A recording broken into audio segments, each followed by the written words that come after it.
Thank you, Madam Mayor. We are recording. Okay, welcome. Now to reconvene. The meeting is now open to statements from no more than 5 members of the public of no more than 2 minutes in length each. Anybody has anything?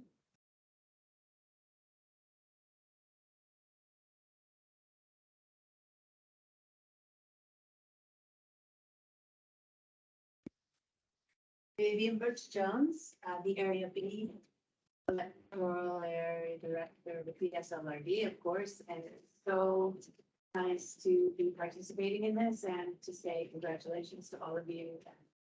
That was very well done. So far, so good. I look forward to working with all of you. Thank you.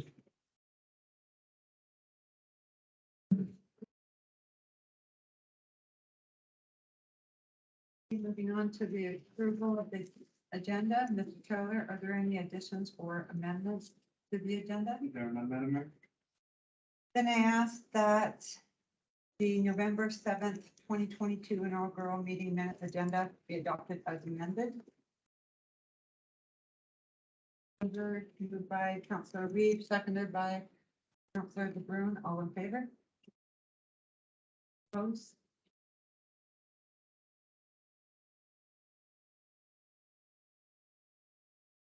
So 5.1 delegations, Lillooet Chamber of Commerce. Welcome. Thank you. My name is Johannes Borndorfer. I'm the Executive Director for the Lillooet Chamber of Commerce. I wanted to take some time and congratulate all of you on a well-served election victory. All of you have done very, very well. Overall, I think we've done very well in this election. The turnout was high, enthusiasm was high, interest was high. I think this was a exemplary election season. However, it was a long one, and I've taken things away from it, and I can't wait for the next one.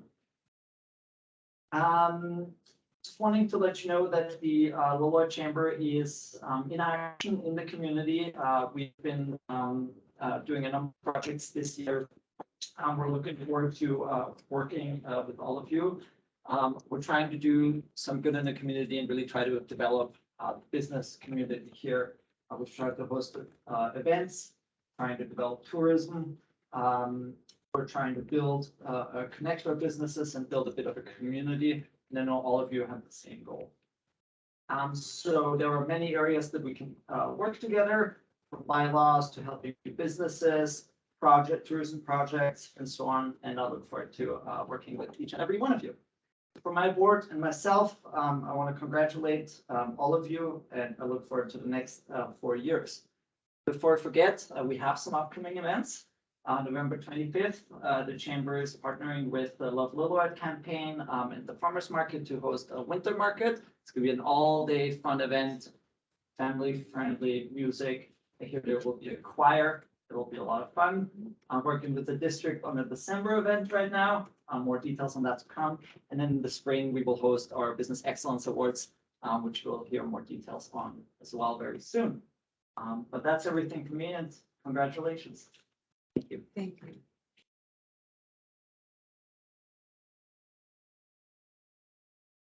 Okay, 7.1, adoption of the council meeting minutes.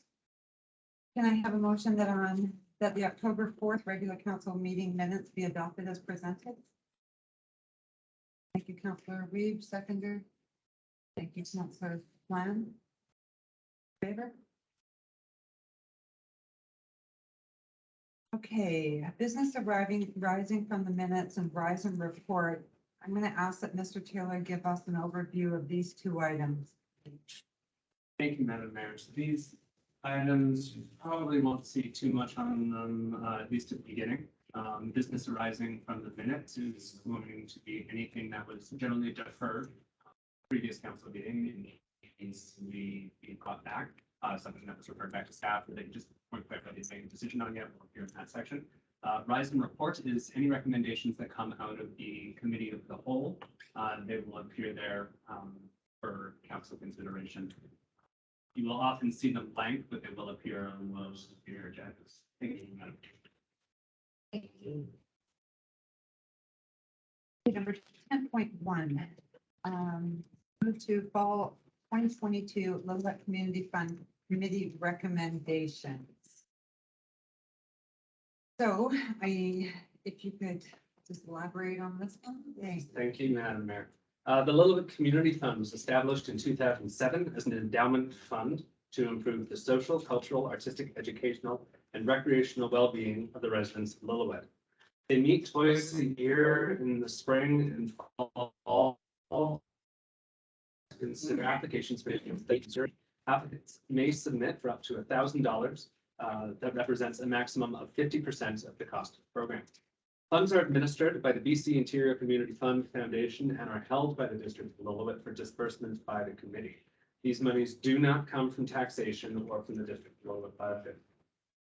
The criteria is to be eligible, the applicant must be a volunteer or service organization from Lillooet.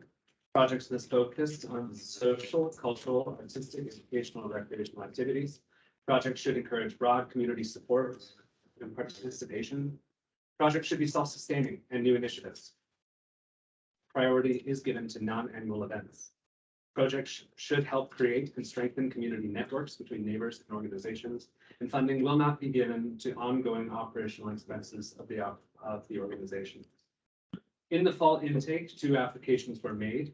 Swims applied for the Junior Lifeguard After School program, and the Lillooet Music Society applied for their United Music Concert event. The Lillooet Fund Committee reviewed both of these applications on their October 27th meeting and are recommending to council that both be approved for the entirety of the requested amounts. Thank you. Thank you. Can I have a motion to discuss? Any questions? So this doesn't come from the taxpayers. Who is the Lillooet community? For the mayor, the Lillooet Community Fund is volunteers with an appointed committee. There are 5 members of the committee and 1 member of council that sits on the committee. Up until today, Mayor Hoffel has been the council representative on the committee. The new representative will be discussed in a later item today. Okay, that the money comes from, the annual interest disbursement to the District of Lillooet from the Inaugural Community Foundation. So that they have money and then they create interest on that money and they take that interest in. Yes. Okay, I have a motion to discuss.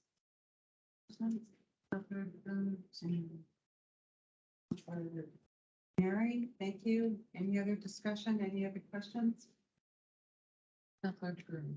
I just wanted to commend Swims, the Lillooet Music Society, and other community groups for their efforts in organizing these programs. I would really like to see that junior lifeguard after school program. I think those things where we're able to not only train our kids in swimming, but also train them to teach others in swimming. And I think that's a great initiative. Thank you. Okay, so I'd like to, I need somebody to move that fall 2022 Lillooet Community Fund Committee recommendations, staff recommendation as written. Thank you, Councilor McNary, seconder. Councilor Reed, all in favor?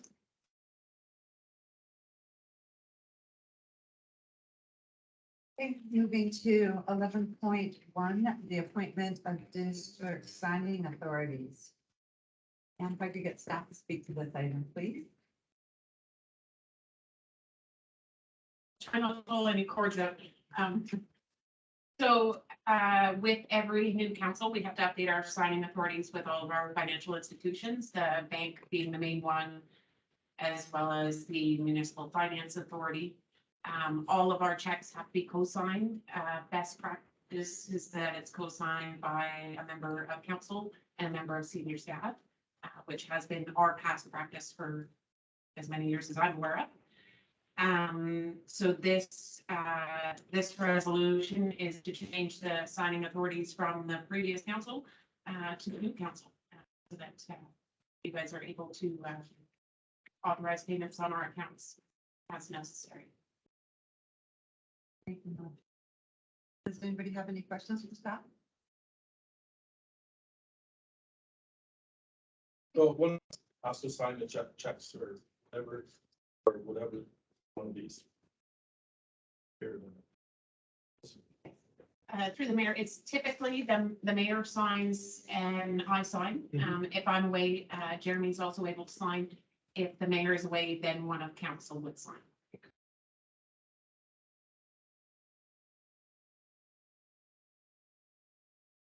Being done, I will get somebody to move the motion.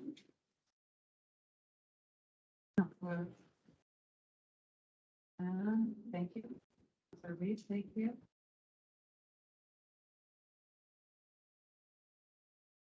And all in favor? Opposed, motion carried. Thank you. Moving on to 11.2, council representatives appointed to boards, committees, and societies. Mr. Demiger, overview of the second agenda, please. Thank you, Madam Mayor. This is something that is typically done each year or as council pleases. There are a number of associations, committees, commissions, and so on that council district is in partnership with through a legal agreement or as a member of, as a legal relationship with of some sort. And so the list as presented and recommended by staff is just those groups or organizations. For example, the Library Association, Community Fund, NRD. There are a number you'll see at the second section on the second page of the report. Groups that for years past, council did have a representative on these community groups. It's recommended going forward that council not have appointed representatives on these community groups for a number of reasons. One, time is precious and council has a lot of obligations already. A number of you have time regular jobs that you don't put on a week. As well, very importantly, there is potential conflicts of interest, pecuniary or fiduciary, in money or loyalty, which could create situations where a group that you're appointed to in the community, you've been working with them for a while, and it may come back to council to make a decision that will put you in a position of a conflict of interest, either real or perceived. So we'd like to avoid those for your sake and for the sake of the community groups that wouldn't be able to voice or support people at the council table. You have to recuse yourself from the vote. So what we're recommending instead is that these community groups, if there's a real relationship between them and the district, that those be codified through an agreement. So there is actually, for example, there's a legal agreement between the district of Global Academic and Historical Society, the operation of the museum, likewise, Executive Society.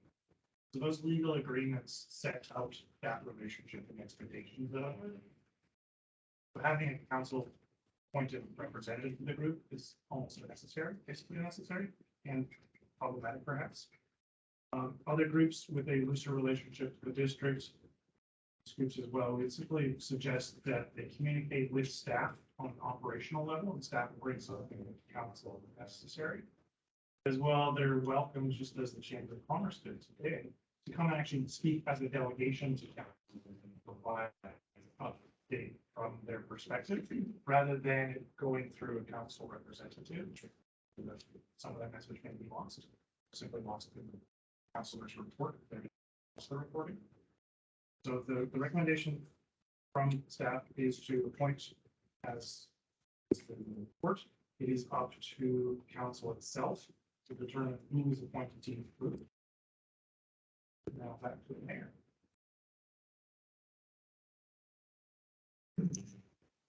Thank you.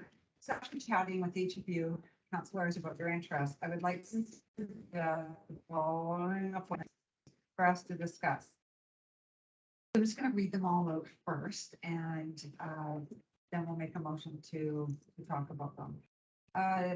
The first committee, Gold Country Community Society, Gold Country Tourism, Counselor De Bruin. Lillooet Area Library Association Board, Counselor Plan. Lillooet Community Fund Committee, Counselor Plan.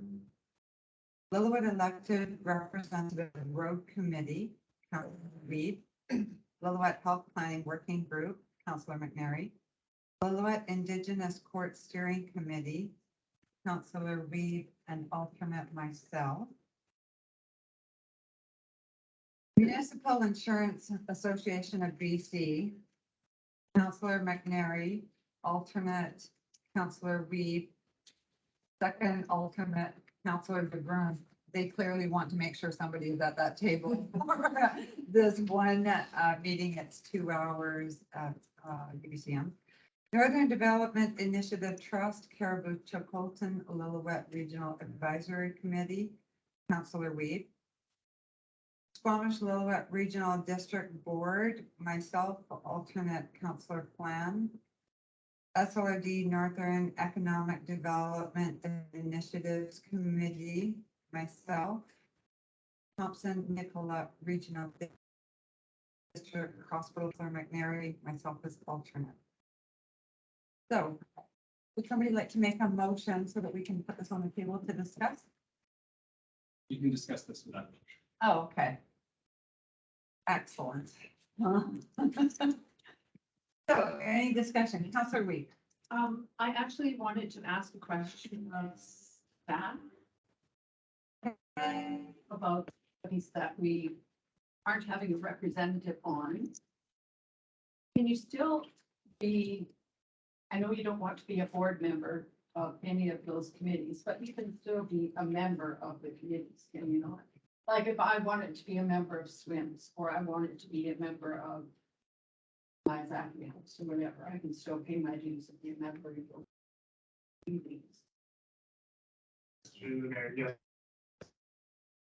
Absolutely, you can be a member of these organizations. You could even be, if you were a member of the board without being appointed to it, there would not be the protections under the community charter against hearing conflict of interest.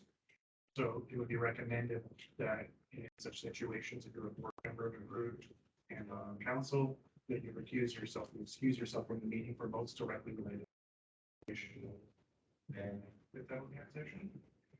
But when you share a common interest with a large portion of the community, just by being a member of the group, that doesn't create a conflict.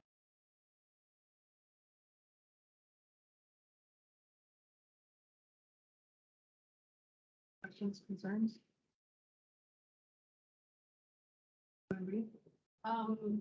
Okay, I'm sorry, I didn't even see your text earlier about the Indigenous Sports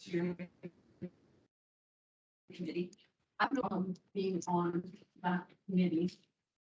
I don't know, and maybe it's just a perception on my part as to whether there's been a discussion with that committee. I know that they originally requested the mayor be on it with an alternate. So I don't want to be, with truth and reconciliation and everything that's going on these days, I don't want to be stepping or giving the impression that the district of Lillooet doesn't care. If that makes sense. So It totally does. okay. And fair enough, my thought was when I found out that this committee was meeting monthly at either 11 o'clock or 1 o'clock, I want to make sure that we are represented at it. And I am happy to be the member appointed and you be the alternate. That's fine as well. I just want to make sure that I can get away from my other job either at 11 o'clock or 1 o'clock, because there might be some days I cannot do that. So like I said, I just want to make sure that mayor and council are represented at this. So I'm fine with being the alternate. Like Okay. Right. I am elected to work with all of council and the mayor, and I will be the alternate on anything that anybody makes. Okay. I'm that person that doesn't have a job. fair enough. Okay. Or extra commitments with family or anything like that. So it's. And I think I shouldn't have a problem with that. Anybody's getting away because I do have a lunch hour. So. Okay. Any other questions? Okay, can I have somebody make a motion that 11.2, the council representatives appointed to the boards and committees as supported? I'm just going to read them out again to make sure that we recorded them correctly. Build Community Society, Councillor Bruin, Lillooet Area Light Association, Community Fund Committee, Councillor Flynn, Lillooet Elected Representative Road Committee, Councillor Weed, Lillooet Health Planning Working Group, Councillor McNary, Lillooet Indigenous Court Steering Committee, Mayor Hopful, alternate Councillor Weed. In the ABC, Councillor McNary, first alternate Councillor Weed, second alternate Councillor Bruin. Northern Development Initiative Trust Carriage Dakota Lillooet Regional Advisory Committee, Councillor Weed. SLRD Board, Mayor Hopful, alternate Councillor Plan. SLRD Northern Economic Development Initiatives Committee, Mayor Hopful. Thompson Nicola Regional District Hospital Board, Councillor McNary, alternate Mayor Hopful. There's a motion to accept. Councillor Plan and seconded by Councillor DeBruin. Favor? Carried.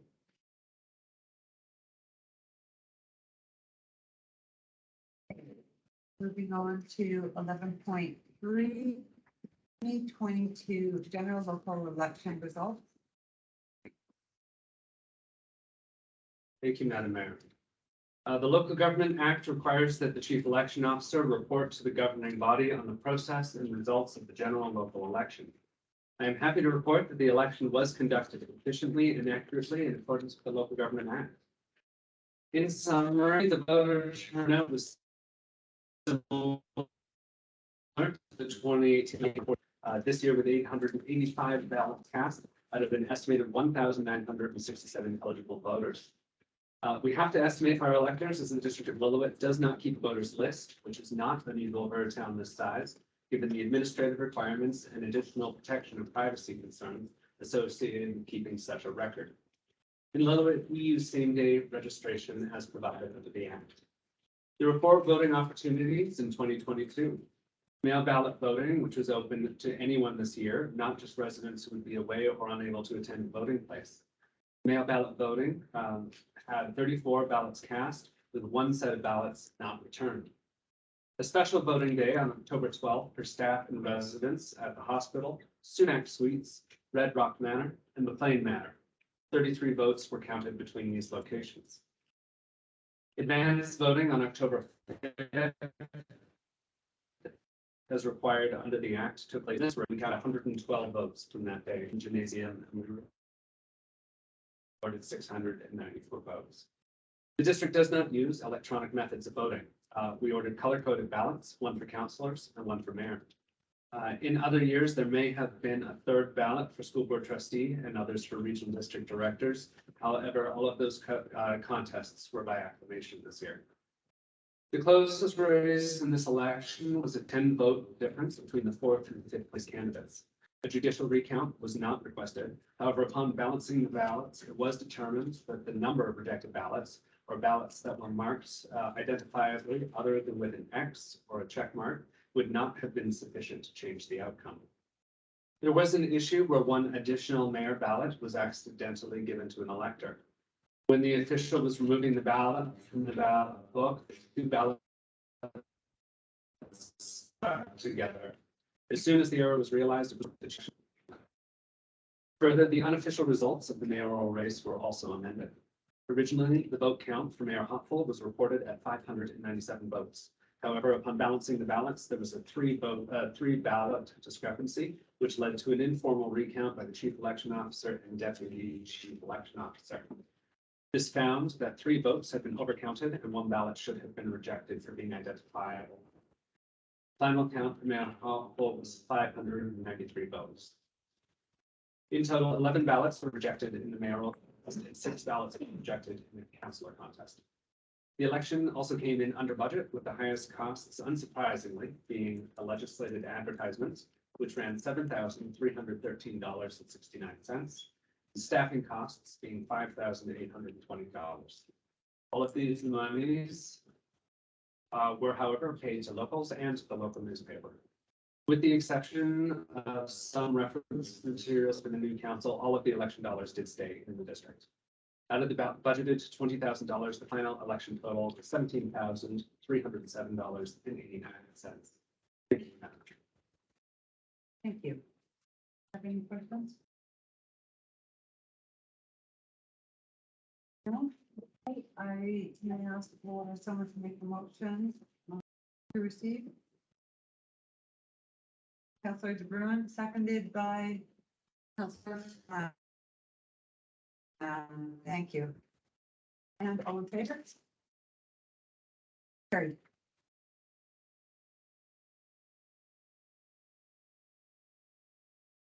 Moving on. 12.1 water treatment plant compressor replacement. And I'm just gonna ask staff to. Mr. Darling, if you could please turn on your camera and your microphone at this point. Thank you. Yeah, can you hear me? Can you Yes, we hear can. me? Okay, good.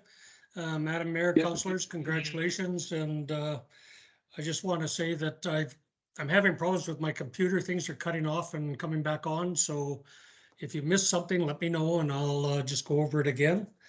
What we're talking about tonight is we have two compressors at the water treatment plant, and they provide air for backwashing the filtration system.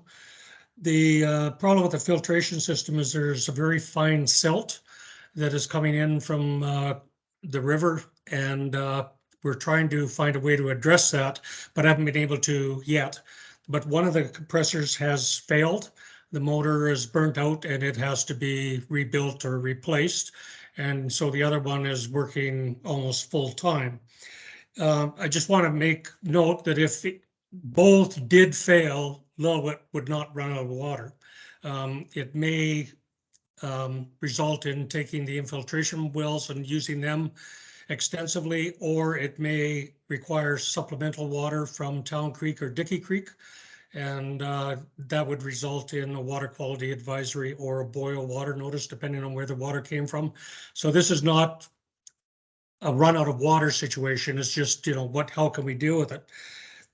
It is looked at, our staff has looked at various options, and there doesn't seem to be a lot of interest out there. There's a firm in Kelowna that wants to provide a compressor. Our concern is delivery time. They're saying the delivery time is like 14 weeks at least. And we also have right now ground penetrating radar that we ordered a long time ago. We've got our just second notice now. It's being delayed for another month. So these supply issues are always a problem. So that's why we're trying to move forward on this now. What staff is recommending is that we move forward with purchasing one compressor to replace the existing failed compressor. The quoted price that we have, or the price that we're asking, or funds that we're asking for, is $51,275. And that includes a 25% contingency. The reason for the contingency is just because of supply and cost increases that we just don't know what's going to happen. Staff is also recommending that authorization for $5,000 for the cost of refurbishing the existing unit, which would then sit on a shelf and be there should another incident happen. And that's basically the end of the report. Thank you. Does council have any questions? I have some questions. What kind of a compressor is this thing? 51,000. You're talking model and brand? I don't have that information with me right now. It's with Public Works. They're looking at several different models. I'm kind of in this industry myself, and it seems to be pretty pricey for $51,000. I don't really know what it does, but $51,000 compressor, boy, it should last forever, I'm thinking. I don't know. I'm just a little curious on the cost of the compressor. That's all. It just seems to be high. I'd like to know some more about the models and whatnot that they're looking at, and how much interest they got in from the different companies Yeah, they didn't get any interest from the companies back east. The only company that really had any interest was the one in Kelowna. It's Wiseman's in Kelowna. The ones back east that originally supplied the compressor for the water treatment plant now, they have given poor service and they really weren't interested in supplying any kind of pricing. But I can get that information to you if you would like. I would certainly like that, yes.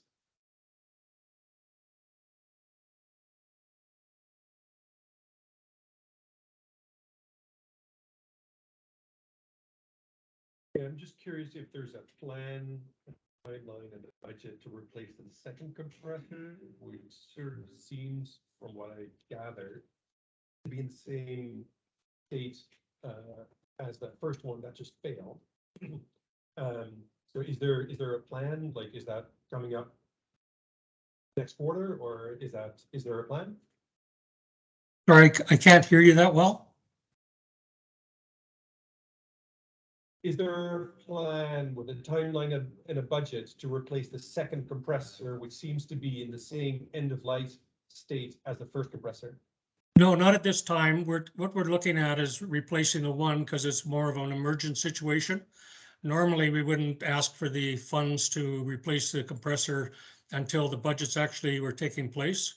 But because of the delivery time and it's an emergent situation, and we only have the one compressor, we wanted to move forward on the one.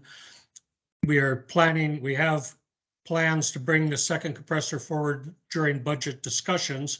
And at that time, council can weigh whether, because then they'll have an opportunity to look at the overall budget and decide whether they want to spend the funds on that or on, if something else is more important. But we didn't feel we could wait on this one compressor. Thank you.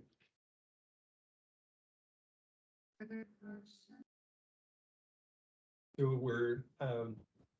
the staff recommendation is to take these funds from the district water capital reserve, as well as from the district's accumulated surplus. It sounds awesome. I think it's one of those reserves that were mentioned in some of the debate that we had. But I guess a question to staff when this council can be more informed about the various capital reserves that are available, and particularly reserves are sufficient for the related liabilities, including the second pump, or when that they are fully funded. Mayor, that you guys are gonna learn so much about surplus and reserves when we do the budget. Yes, all the details that you're looking for.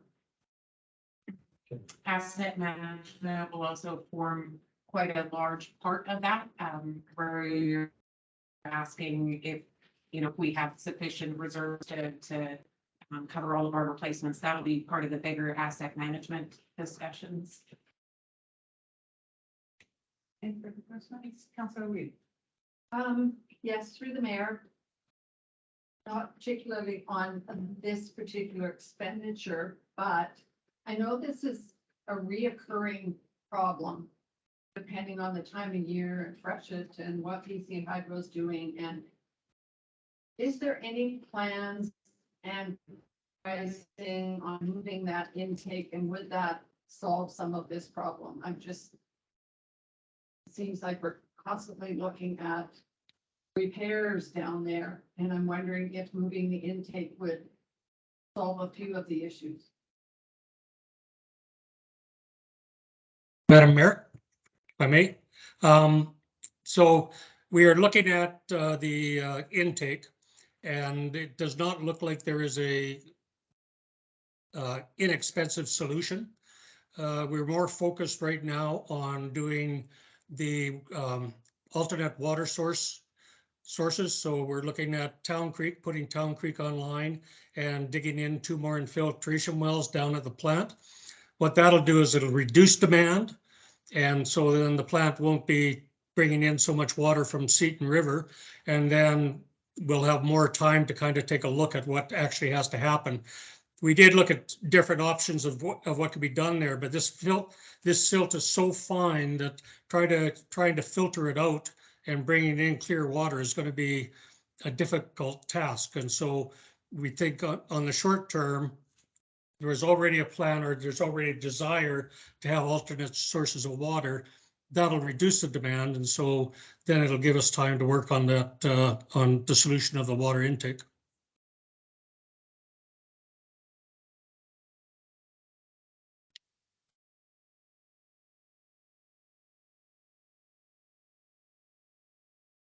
Just looking at this, you're saying that if the second compressor failed, then we'd be on a 14-week boil alert. So is that second compressor similar state as the one that has failed already?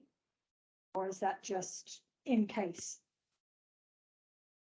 Well, the compressor that we have in that's still working is still working, but what its condition is we really don't know. There was really no warning that the first one was going to fail. It just started to fail, and that was it.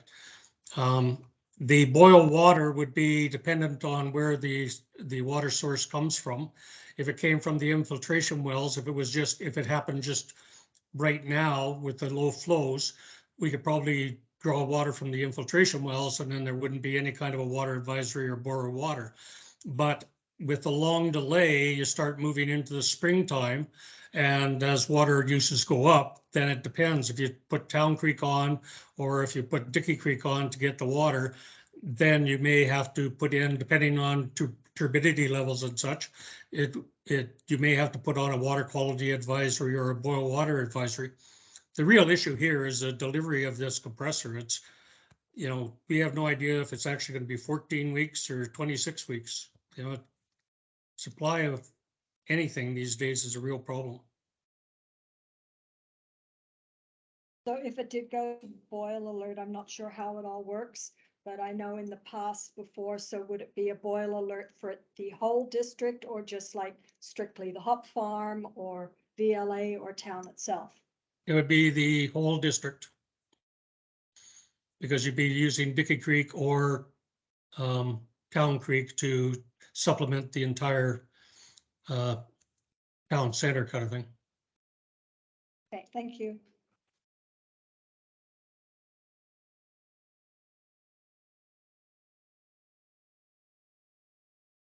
Sorry. Okay. Okay, can I get a motion to conversation about it? Councilor Bruin, yes, and seconded by Councilor McNary. Okay, any further questions, open for discussion? I would personally like to see what kind of a pump we need. Yeah.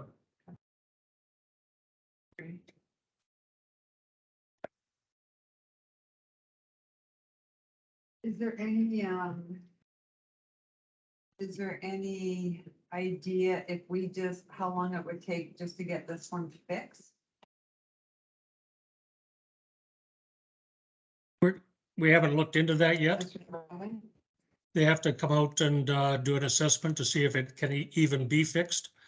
And then, they would take it away and, so that hasn't been actually looked at. But I mean, that's a short-term solution. I mean, realistically, Lillooet's going to have to replace both those compressors over time.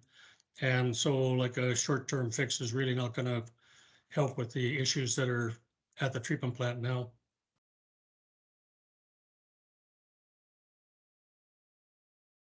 Anybody else? Thoughts? What's so special about this compressor? I guess- don't know,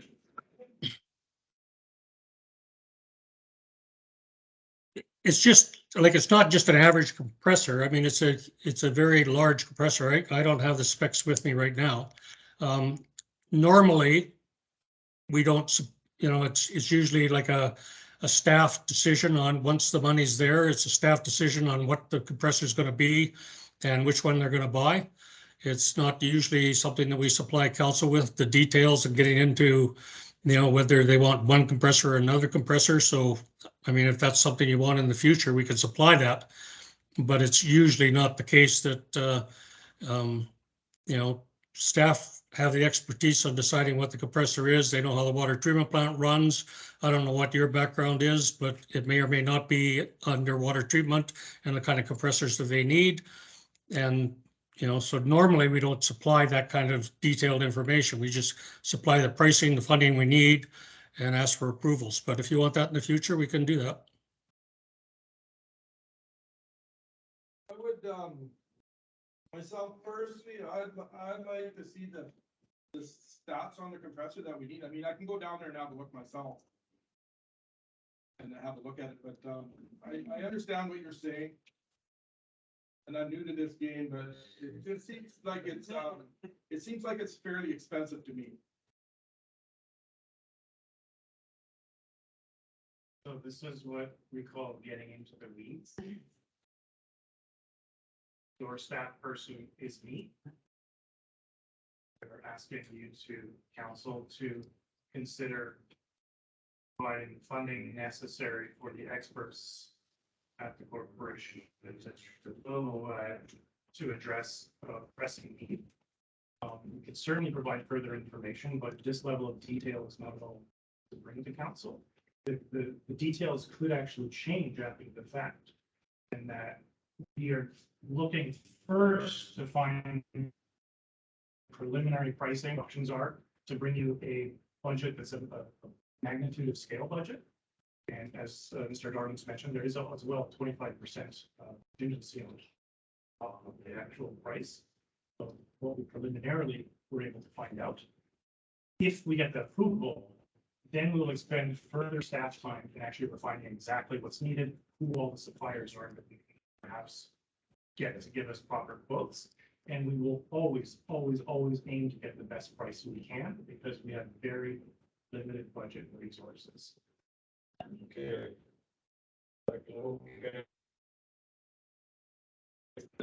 Make more sense to me now. Yeah, so after the fact, absolutely, we have to email you the information that's found, and for your online business, who knows? Suppliers are out there, but we do leave it typically to staff to make decisions from their expertise. Okay. And if you think that's the only time we're gonna get into the weeds, that's so not. You will say that a few times over the next 40 years. Yeah, you'll have a lot more, much bigger numbers to deal with. Yes. Well, it's a start, like, it's the same old story, look after the pennies and look after the so. A lot of people. That's our dream. Yeah, and just, I guess, to put context to this request is that staff doesn't want to come back to us in 3 weeks to say it's going to be 53,000. Yeah. Right? They asked for 51, and they're likely, they have 95% certainty that they're going to come under that amount. They don't want to come back to us, right? So I think without that type of context, it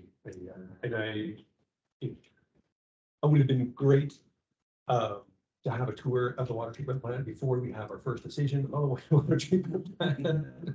But I understand the urgency of getting this compressor replaced. There is it is not as life-threatening or anything like that, because we have a secondary pump that is running, but I do understand your urgency to get the, with the extended timelines of supply chains and whatnot. And so I'll be in favor of approving the budget to replace the compressor.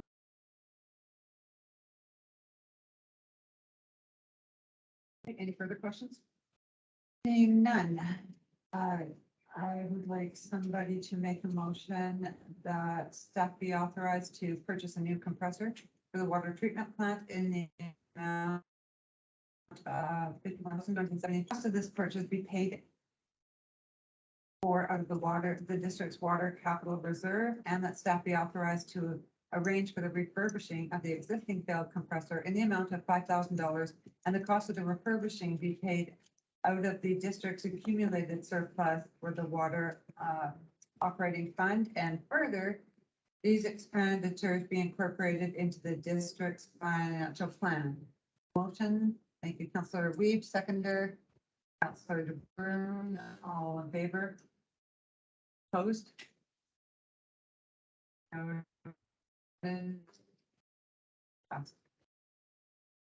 I'd like to ask that staff introduce 12.2-2023 acting mayor designation. Thank you, Madam Mayor. The community charter and the district council procedure bylaw require the council must annually designate councillors to serve as the member responsible for acting in place of the mayor. In the past, this has normally been done alphabetically on a 3-month basis. Follow that precedent, staff are recommending the council adopt the attached schedule of 2023 acting mayor designations, which assign each councillor to the following months. Councillor DeBruin, January to March, Councillor Plan, April to June, Councillor McNary, July to September, and Councillor Weed, October to December. Thank you. Questions for staff? Okay, can I have somebody make a motion that the schedule of 2023 acting mayor designations attached to the staff report dated November 3rd, 2022 be approved? Councillor Reed, seconded by Councillor McNary. All in favor?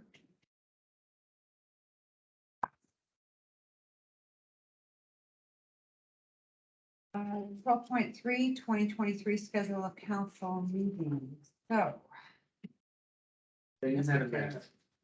Each year's council must post their regular meeting schedule. Staff have prepared 2 potential schedules to consider based on precedent in the last 3 years.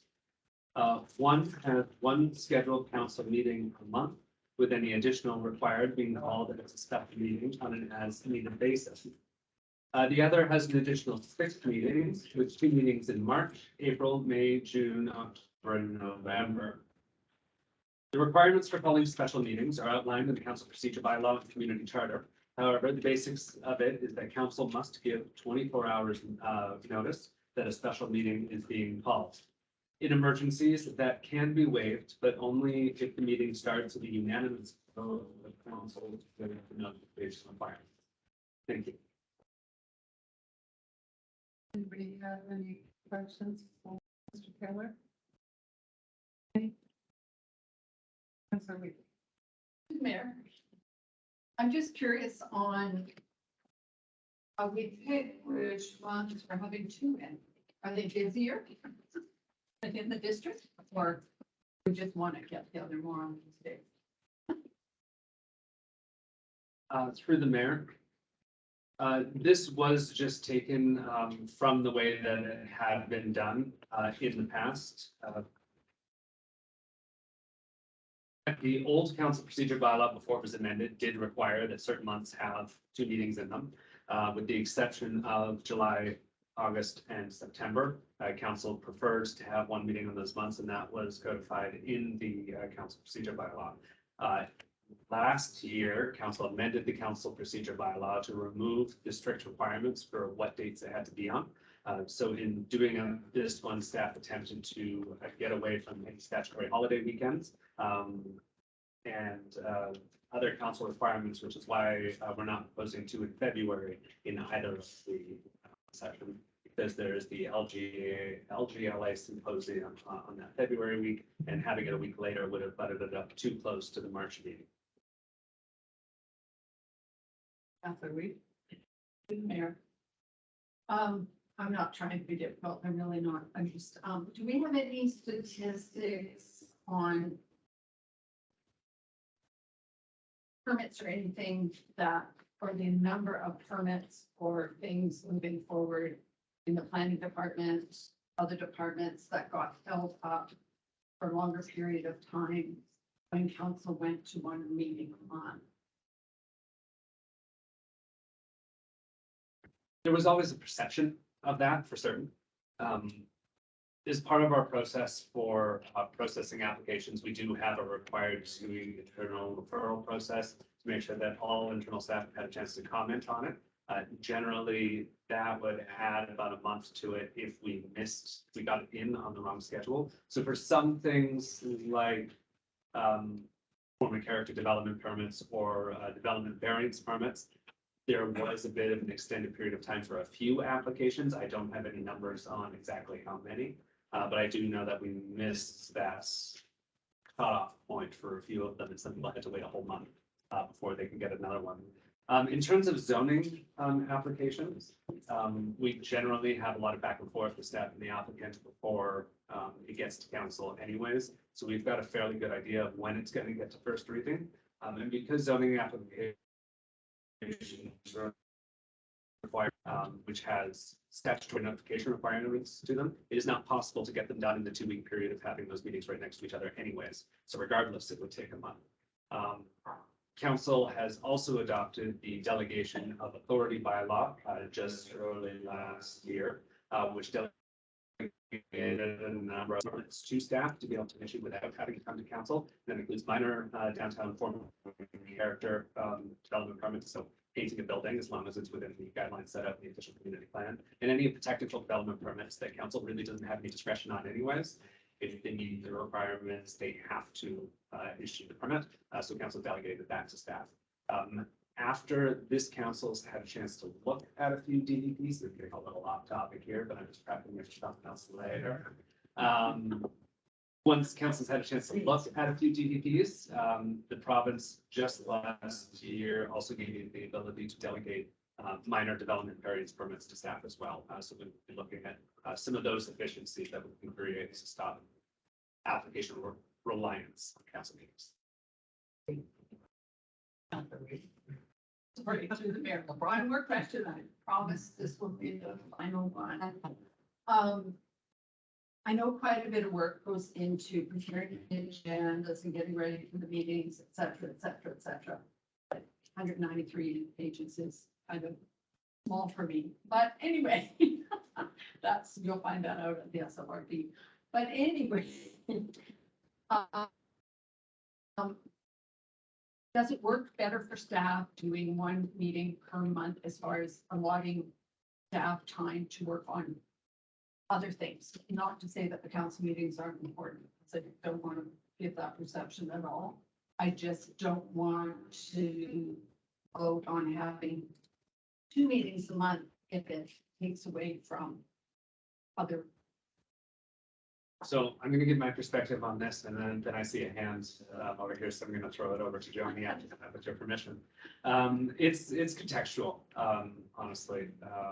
In terms of staff time in preparing the agenda, it probably takes about 7 to 10 staff hours to do each agenda, and that includes reviewing reports, sending reports back to staff, to editing, going through with the CAO, going through with mayor, and then printing time actually takes more time than you would think to actually get the agendas out. I do know that finance also has some issues with one meeting a month around budget time, and with your permission, I will pass it off to Ms. Lurick. Sorry, I know finance isn't as sexy as development. But there are, we did come to a number of deadlines last year that were very hard to meet, because if we're only having one meeting a month and something takes 2 meetings of council to approve, I have to have it ready 2 months ahead of time, which isn't always possible. You know, the annual report, the SOPI report, it quite often takes more than one meeting of council, and having that month lag doesn't make it feasible for finance, even though we're not sexy.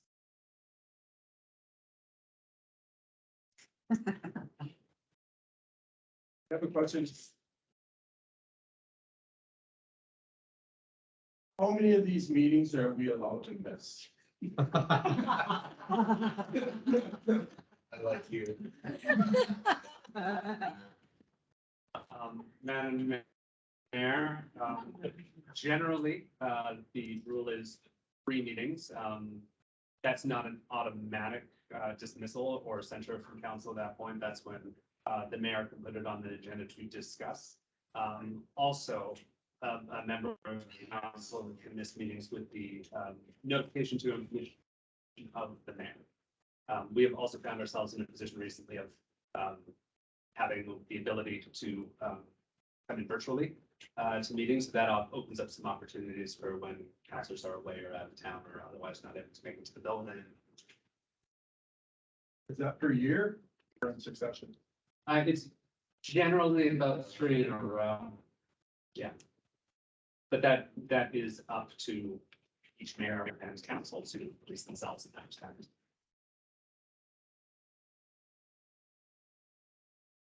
I'm asking that for. Any other questions to staff? If not, let's get a motion to put it on the table so we can talk. So 2 meetings a month would work better for finance At certain times of the year. times of year. Yes. Okay. And are they all on here or is that, They are included in those 2 meetings a month. okay? The, This finance may not be sexy, but it's very, very important. the March meeting and going into April is usually when we have our audited financial statements. We also, in May, we have to have the tax rate and financial plan bylaws adopted. June is the annual report, as well as the SOFI report. So, I mean, before summer is when we need the 2 for finance, for the most part. And then when we get into October, we've got permissive tax exemptions, which have to be done for the end of the year. And there's also required 2 bylaws, which is why we're back to 2 meetings in October. In November. Anything? November, that's generally just a safety net. But again, these are just staff recommendations. You are welcome to fiddle with this and adopt a different schedule as you see that. To the mayor. If we adopt it, I mean, I agree, finance is important, and I think it's quite sexy because I've been with a few men that had no money. Doesn't make a great date night. If we adopted it like as laid out here, can the meeting be canceled by the mayor if it's not necessary? Madam Mayor, a meeting can absolutely be canceled without notice. Notice needs to be given, but it's not as stringent notice as calling a special meeting. Then can I ask, is it easier to cancel or easier to add? Yeah, it would be easier to cancel under the legislative framework.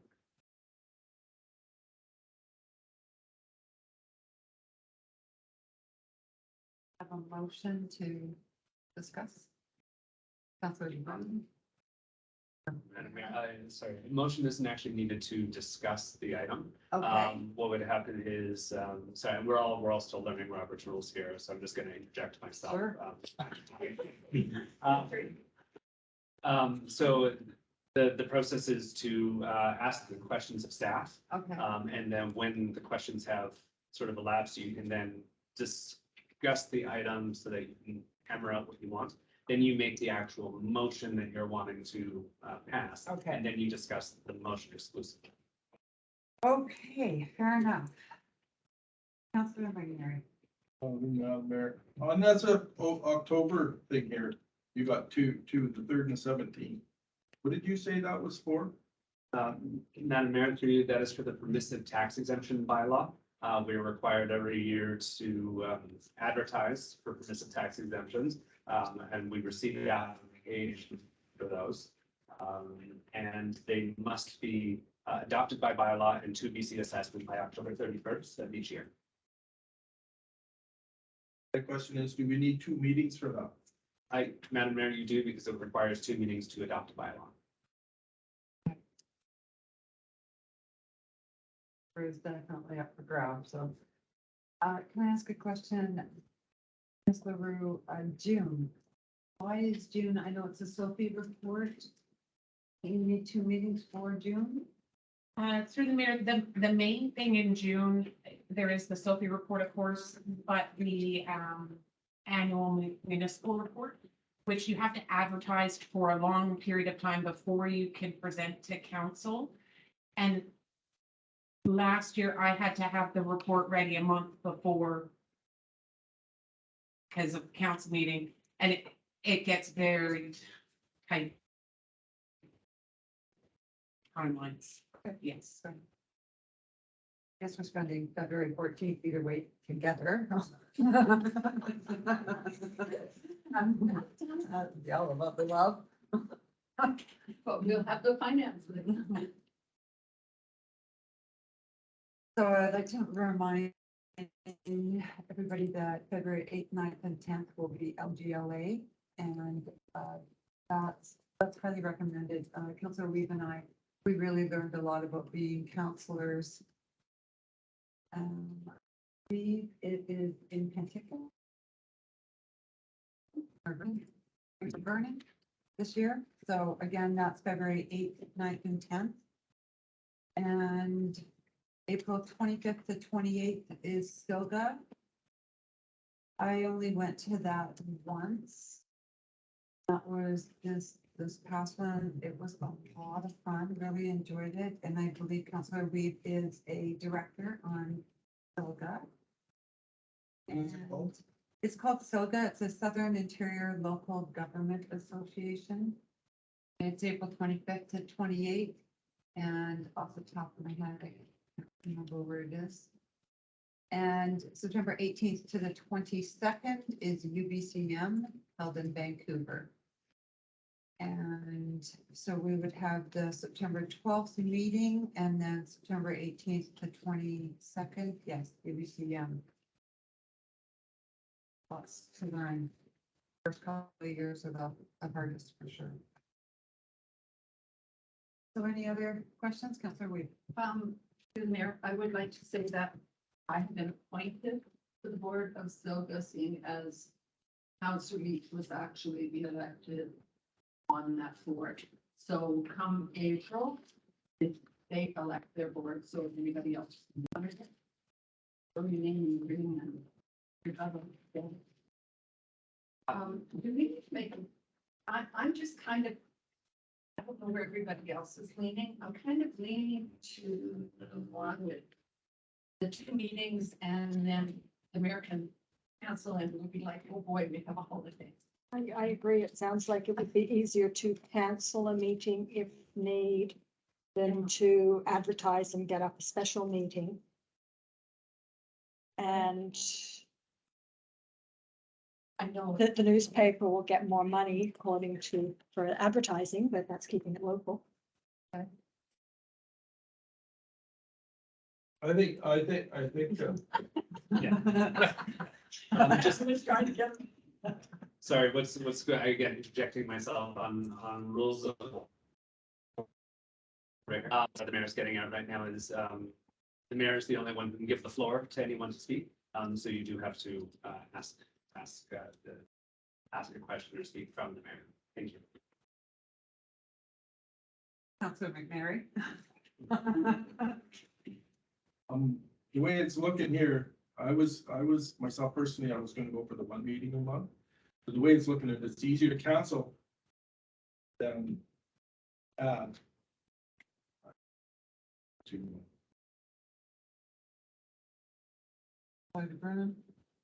it's either 12 or 18 meetings. If the business of the council requires 18 meetings, then 18 meetings. And I'm just concerned with the incremental cost that comes with every meeting and in terms of staff preparation. So I am curious whether or not it is this amount of work that either gets split into 12 or 18, or if it's this for 12 meetings and this for 18, right? And that's not just for our time, but also for staff time. And there was a question where we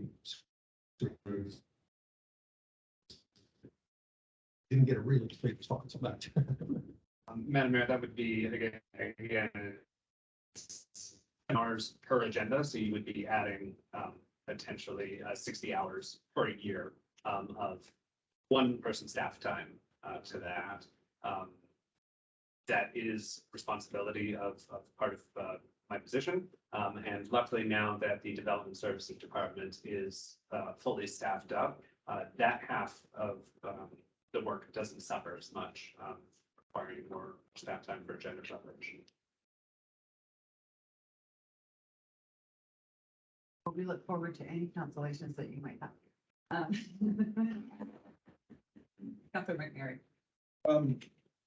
So you're telling me it's a 60-hour or to do this, the two days or two times a month than it is for the 1 time a month. But at the same time, it's gonna have an effect on her doing her accounting and whatnot. I don't know if you should hold this. Again, that's 60 hours over the course of the year.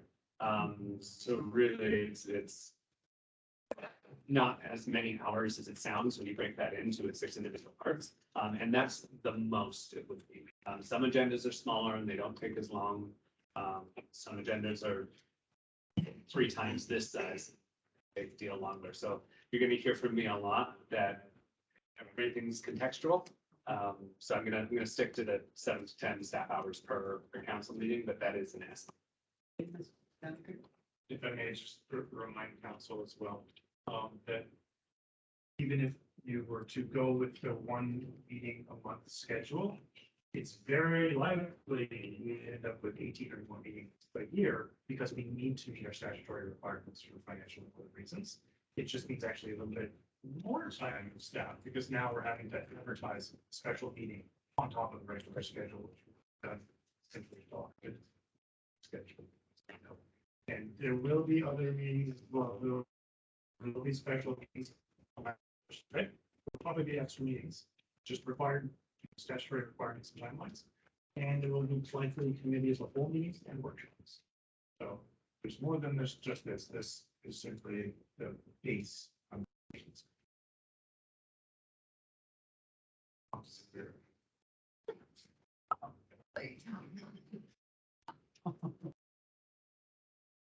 Any other questions, concerns?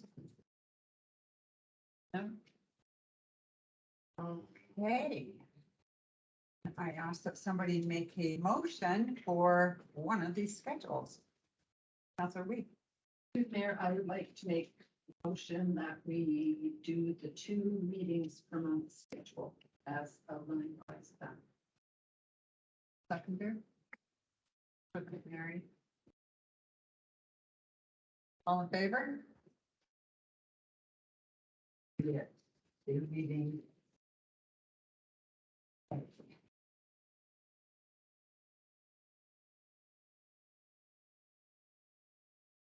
Okay, so I'm just gonna skip down to 14 reports from mayor.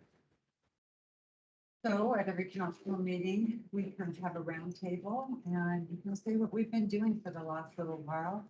I will get Mr. Taylor to, or Mr. Gallagher, one of you to talk. Thank you, Madam Mayor. So the reports from mayor and councillor are a guaranteed portion of each meeting, where the floor is yours. Previous councils have used it to report on what they have done in between the last meeting and the current meeting. That is not a requirement. There are no requirements for these council reports, as long as they generally relate to the business of council. So if you've gone out to a committee or an event and you think that there is some relevance, or you'd like to report back to council on that committee or event, this would be the appropriate time to do it. Also, if you would like to make a notice of motion for future meeting, this is the appropriate time to make those, in which case on the next agenda, they would show up under the notice of motion section, which is like for this week. We will go over. I've been trying not to overwhelm everyone with Robert's Rules of Order and what the process of the meeting are, and try and let that happen organically. But we will go over what things like notice of motions are. Thank you. Okay, so I'll start, report from Mayor. October 27th, I attended the Lillooet Community Fund meeting, which we talked about earlier. There was, 2 applications that were both accepted. I'm really gonna miss that committee, and it's a great committee because it's the only committee that we can just give away money, and it's just a good time. November 2nd, I attended the Christina Benty. She did an overview of all of us regarding roles of mayor and roles of council, along with asset management and what to expect. November 4th, I attended the legal session with Lidstone lawyers. That's it for me. Councilor DeBruin. I was sworn in today.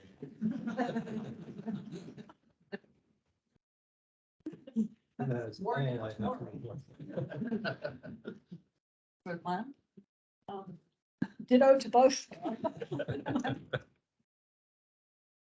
Councilor McNary. Nothing to report. Councilor Reed. Oh, you three just did the workshop. Oh, ditto. That was prior, that was unofficial business. Well, okay, you weren't really a council. You were- And now that you've been sworn in, by tomorrow you will be sworn at.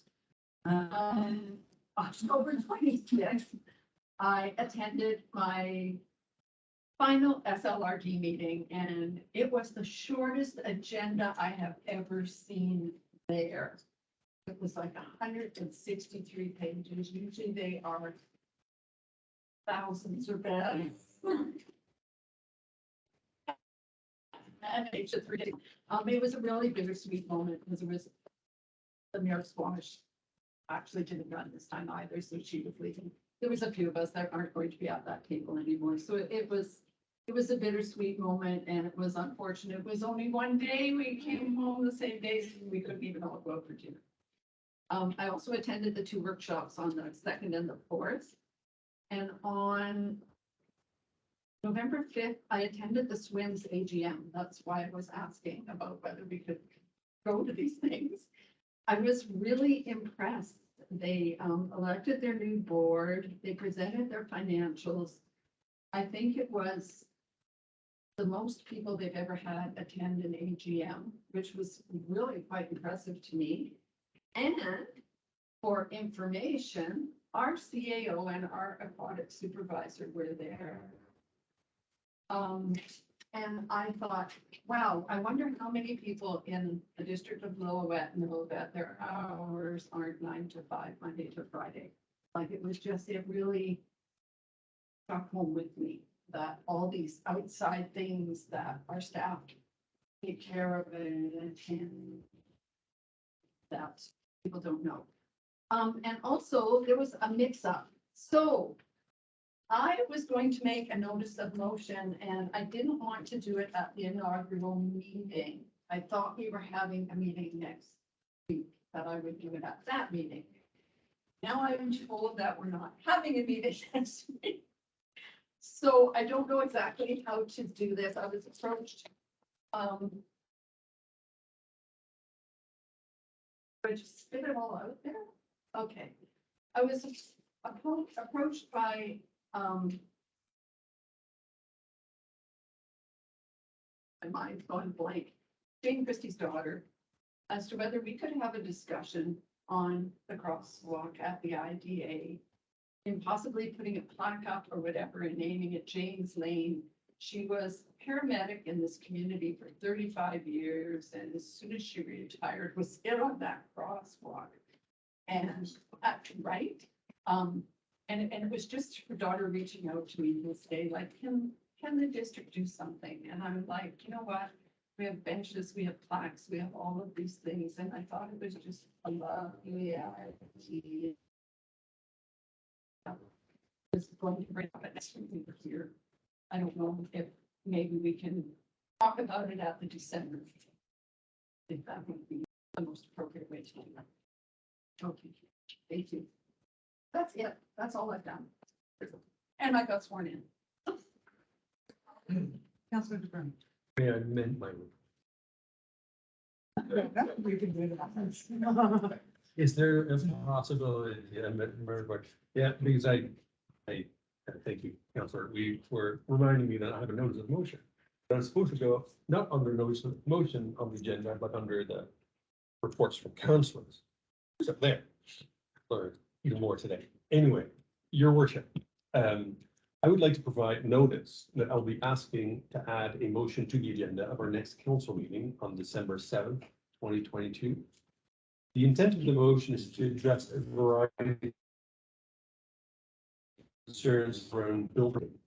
Because it's a top priority moving forward, and I want to learn more about the recent obstacles and issues that impede the creation of affordable housing. The motion will ask staff to provide facts, data, and information so council can avail itself of the situation. In addition, the motion will ask for options and recommendations from staff of changes in policies that can be implemented in the next few weeks to minimize any avoidable delays in current and future development projects.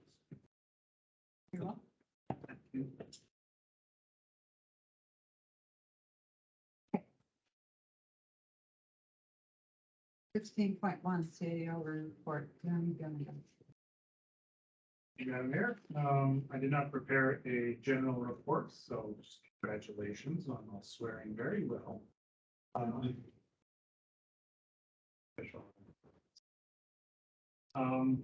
If I may come to 16.2, this simply notice discussion regarding strategic planning. All I'm looking for from council is potential dates and times we would like to go into a full day workshop on strategic planning, which is the foundation for the big projects and big issues that the staff will be tackling for the next full. Typically, it is a single full day workshop. Please roll. Copy venue in this room. To council.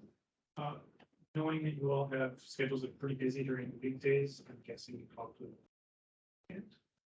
There is the option as well, if it works, to do a series of evening meetings, but that can be harsher on staff. Okay, and it is very energy intensive. Thinking caps on. So what we're looking at potentially is starting as early as tomorrow, probably realistic, but availability could be anywhere from tomorrow until December 7th. And then at that point, December 8th, we've got key senior staff unavailable. Best to work as a senior staff and council team strategy. Alternatively, if something between November 8th and December 7th is possible, then January. So it's just a discussion at this point.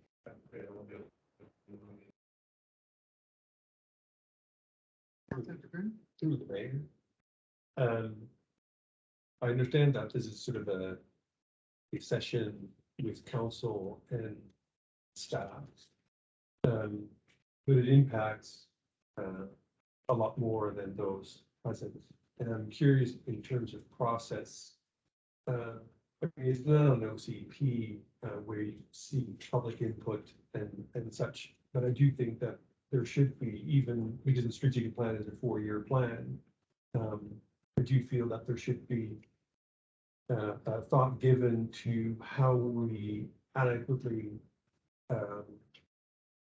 test the plans that we come up with the community and somehow either seek feedback or input from them in that process. So my question would be is how that could be facilitated, maybe perhaps indeed by splitting up that day into a session here and a session there, or potentially inviting public into such a process. If that's a question, I would say that you're elected representatives of the community, so the expectation is they represent based on principles and what we ran on. Certainly, there could be a break between, and there was last time I was here, there was a break between the time that council identified its goals and objectives for 2-year term that started. There's a break between that first full day workshop with council and senior staff. And when it actually came back to council and committee full meeting and council meeting adopted. Where there was time to discuss those high roles with constituents.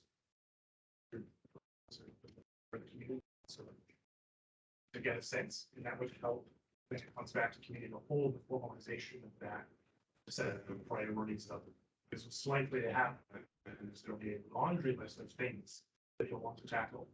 We'll have to pare that back and prioritize to what's actually achievable resources. So when it comes back to community, could be a certain month or so, ready to get that feedback from your mentions. We have been one visible go in your own mind, you don't just play it out with yourselves, any determining that strategic. But the process in local government is not direct democracy. Every decision has a lot of different percentages. So these decisions do have to primarily how to choose feedback.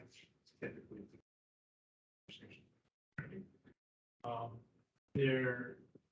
it's not entirely uncommon to get further feedback through the budget process. It's advertised and the turnout is usually almost nil. It's made each year's budget. First started here just prior to COVID, we actually had an open house. Consider that again, it's a lot of time and effort. That it's something that you're but we could have a session in this room, wherever, where it's more just a introduction or reintroduction to the community of what all of our departments do, what the municipality provides, the services you got last week. And to conversate with the room with community members that come out to what they need priority. But what we found is that that number of residents who do come up to these things is very, very. So you may actually get, it's all likely that you'll get better, more representative feedback simply through your everyday life, connecting with the network you have in.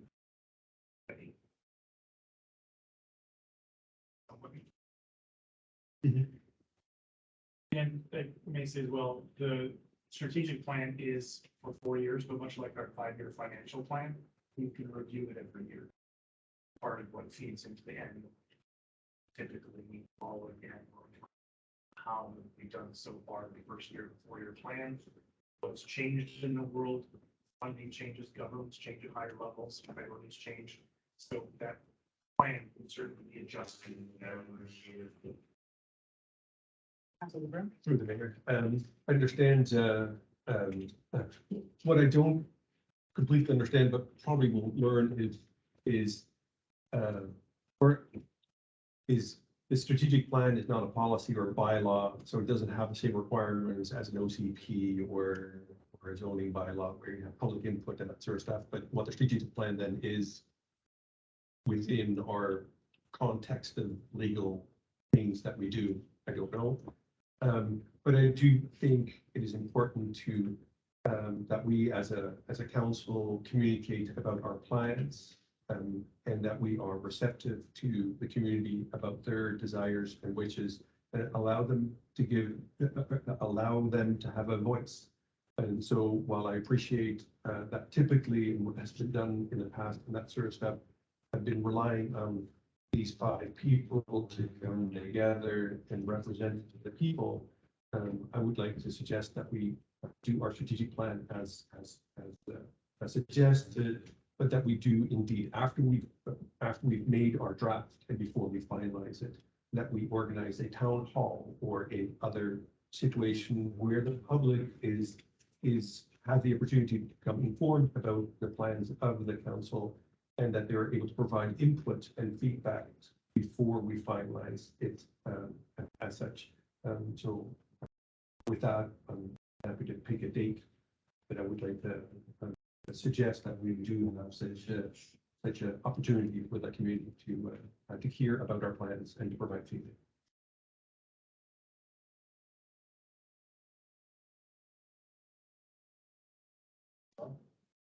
Do you guys agree with that? Would you?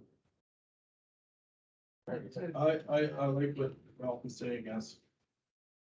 Okay. Sure. So what kind of a date? Would a Saturday, if I just throw out, would a Saturday work? How does everybody feel about Saturday that? would work for us For to have, A strategic planning the, get together from, I don't know, 9 to 6, all day, all night. At the brew pub. At the brew pub, Or the winery. Or the winery.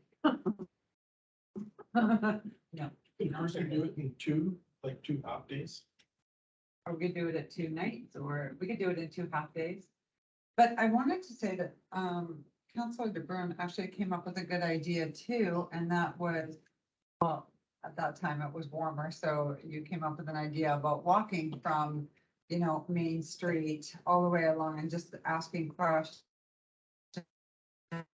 with staff and, look at our town from the ground, literally. But again, it's pretty cool to be doing that, so. I don't know how everybody feels about that too.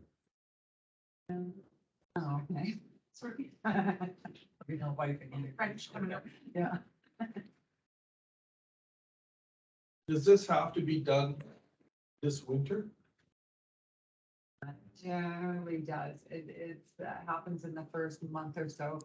Basically, we're just getting together and figuring out if we're all on the same page. What do we want to do? What do we want to direct staff to do for the next 4 years? What is our plan? Why are we here?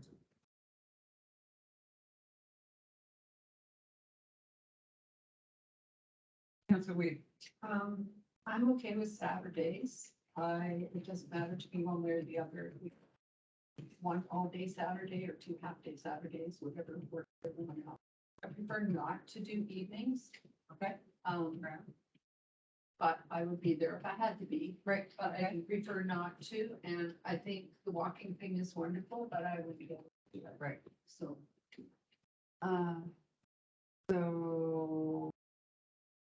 So Saturdays, Saturdays work for, Sure. yes. Would you rather do one full Saturday? Because I've got a feeling it's gonna be a Saturday and a half anyways. Just from past experience. I'll try and keep everything, So, Just get it done. okay, so if we go, all doing Saturday, this coming Saturday. Let's go week by week, I'm not here this comes up. okay? Following Saturday. 19th of November. I'm Thank free. You're free?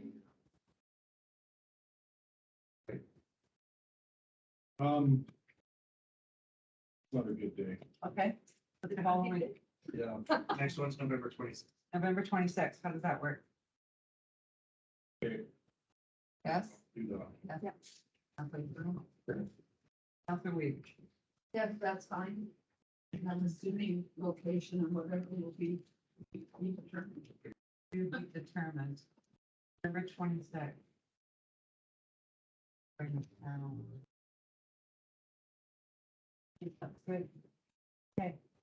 And let's go with 9 o'clock. Seems reasonable. I'll email something out to you. I'll give you preparation materials. We'll start the session off with some review of what it's all under legislation, because it is required for legislation to have a strategic plan, what feeds into the annual report. We'll also get formalized required feedback from the public to that annual report. Focus on that. So,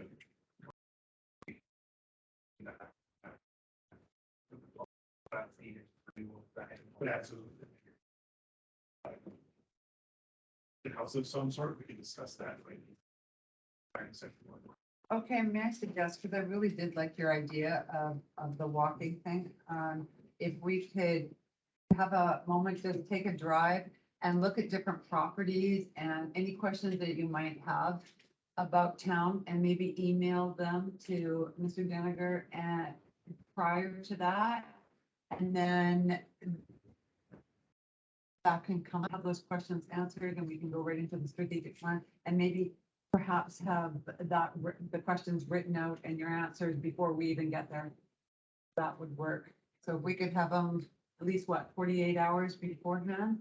And like I said, just drive through town or do your thing and look at the properties around and any questions or concerns or? Yeah. Just to provide some context, we drive through Main Street. We all do, right? But we never really look.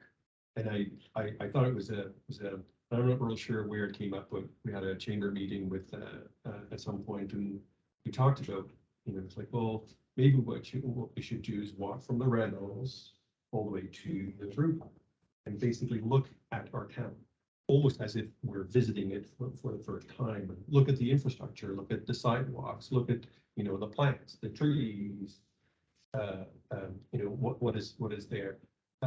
Just to get a bit of a, I guess, town. Not to say that Main Street is the only street that's important, but there is a lot of, of all the infrastructure that we have, there's a lot on Main Street. And it was more intended to be a walking conversation than, sort of a checklist thing. But as you have an hour or something, we have to walk, and we could have a conversation, talk about the rec center as we have. So we talk about, the water that came down 4th Avenue or whatever avenue, what is where Mr. Fowler put his water wheel and the guy fishing, as the storm water ran through Main Street a number of years ago. And like I said, I think those are things that could have come up in that walking conversation. Now, I understand that not everyone is able to join, and the weather is indeed unconducive. It's going to be better. Mine's 11 next week, so it'll be a run. We'll be running. That's it, nice. 30 mile an hour. But hey, that's and perhaps we can do that individually or strategic planning process. I say, as well, the strategic plan is dynamic. Like, it shouldn't be too dynamic because that's on most being towards. But there can be a small set of things that right now in your gut. You ran for this position, you knew in your gut you wanted these things done. We can start with just that 5 things. It's a good number. 5 big objectives, and then the goals that are the 5 big goals and the objectives that feed into that. Keep it simple. See how much progress we make on those. And then we can touch base again in the spring. Weather is good. We'll have more time for everyone to figure out what works, right? What resources do you have? How long do things take? What resources are available? How much of staff time is taken in these urgencies? Right? Be able to revisit the strategic plan. Maybe in the spring after you do a walking tour and others. And I would love it as well if council would join staff and tour our facilities, check out the wastewater treatment plant, the water treatment plant, talk with the crew, find out what on the ground their challenges are. Are things being neglected or things getting care of? Feed that back into this process, and then come strategic planning to 1 and 3. Be able to take a bigger, longer term impression, look at, okay, now I get it. Keep planning for the next 3 years. I said the timing of elections is terrible. It's dead in winter and all these legislative deadlines and the budget coming up really quick. We haven't really had this much time to get it. So I know it can be challenging right now. Just ask that it's only a little bit patient with yourselves right now. Get to know the goal, get to know your secrets. Get to know the company. Okay, so we've agreed, November 26th, 9 o'clock. Destination to be announced. Breakfast, I hope is included. Snack. Okay, so do I need to make a motion? No. All right, so let's move on to 18.1. The meeting is open to questions from the media and the public.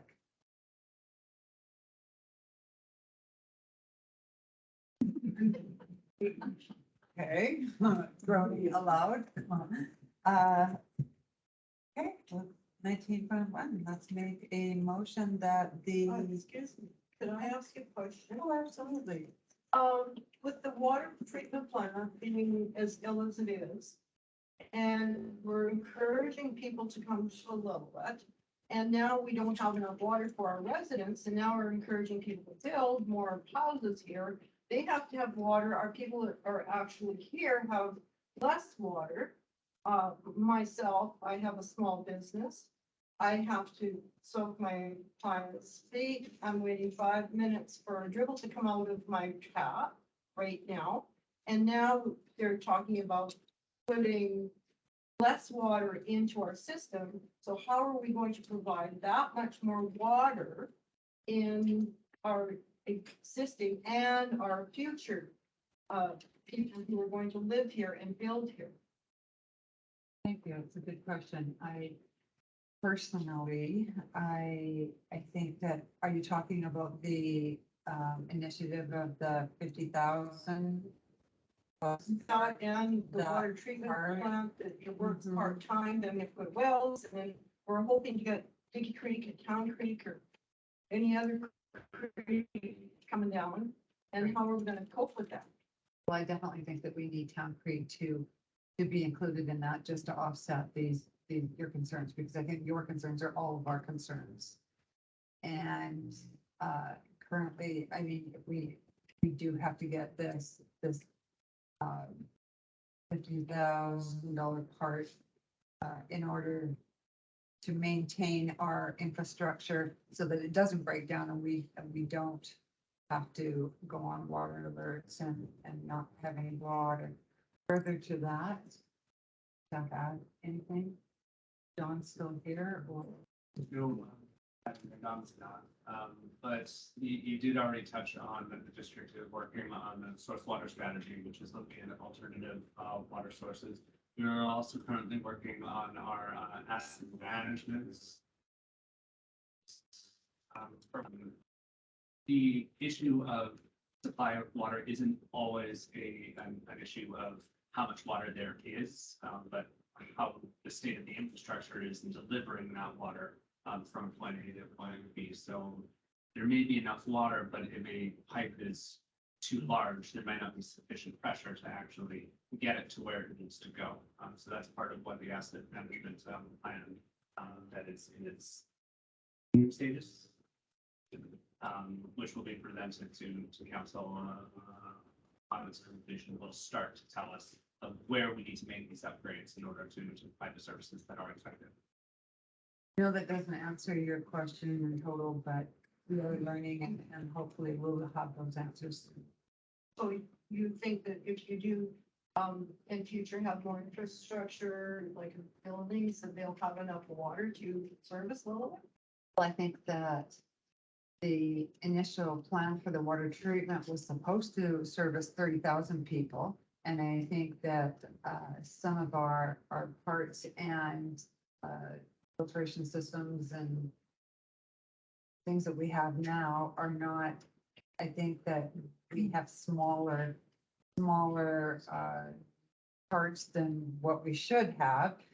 But I'm hoping that, yes, with the addition to Town Creek, that we will be able to supply all that. And just to address the specific question. Vision or large development, we now have a functioning water model where we put in the number of dwelling units that are being proposed and see if there is enough water to be supplied there or what upgrades need to happen in order to supply this. So that happened with the rezoning for the seniors housing up on the Old Hillcrest school site. This happened with the building currently being constructed where Jones's Market was, as well as the one across the street from Municipal Hall on the farmers market site. So we do engage water modeling to make sure that there's sufficient water for developments that are being done.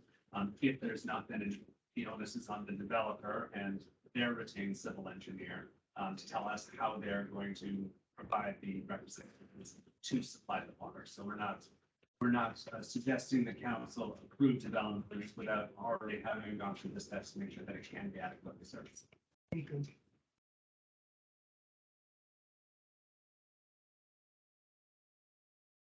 To a question to council or to staff.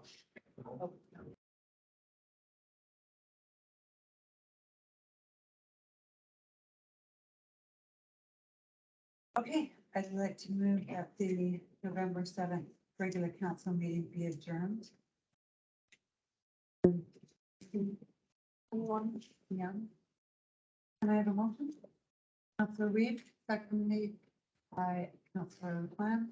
All in favor? Good, thank you.